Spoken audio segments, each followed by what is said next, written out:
Hey guys, today I'm going to show you how to swap the belt on your Sur-Ron or Segway to an upgraded belt that'll hopefully last longer. As you can see, my belt is not doing too hot, and this is the second belt I've been through. The first step is to remove these two bolts on the belt cover to allow you to access the belt. Then you're going to remove your rear wheel, which is pretty easy. Unless you drop the wrench on your toe. I use a 6mm to push the axle through. Sometimes it gets kind of stuck. You're going to have to remove the brake caliper holder, kind of slots in, and you're also going to have to remove this 3mm that holds on the brake line. Next, remove this bolt that attaches the swing arm to the shock linkage. Now, in order to get the rear swing arm off, we're going to need to take the belt off the motor, so loosen the 4 bolts that hold the motor on. Don't take them off, just loosen them.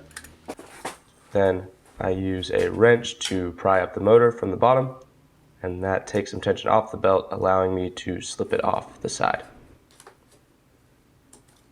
Now, take off your main swing arm bolt. Be very careful. For some reason they made this a 5mm, which is a very small head compared to how tight this is. So be careful not to strip it. And again, I used a 5mm, the same 5mm, to push it through. And the swing arm will pull off. And while you're doing this, keep track of all your parts, lay them out in the order they came off. Now I'm going to pull the jack shaft out of the rear swing arm, and there is the belt.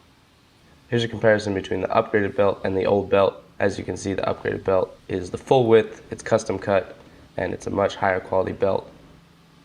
I will leave a link to this belt in the description. So the hardest part of the project is getting the swing arm back on. So the easiest way to do this is first put the jack shaft in place with the belt and chain on it. Do not put the belt over the motor. Initially you can see I put the belt over the motor but took it off.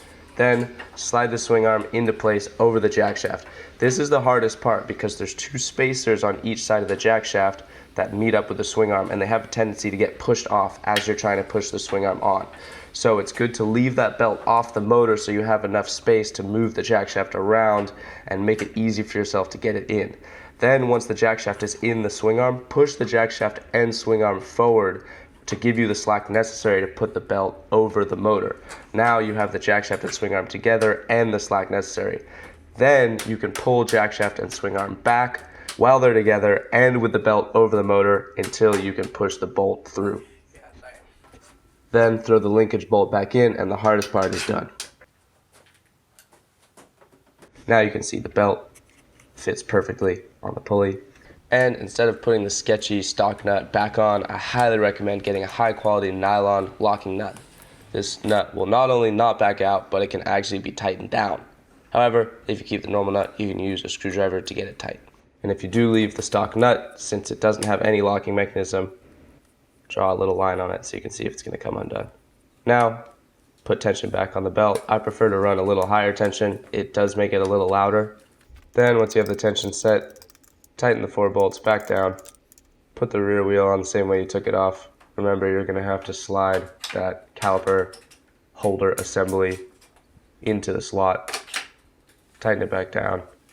I found to put the axle back in, you have to loosen the chain tension a little. Don't forget to put that 3mm back on holding the brake line. And now you're good to go pop some really, really sketchy looking wheelies. Have a good day.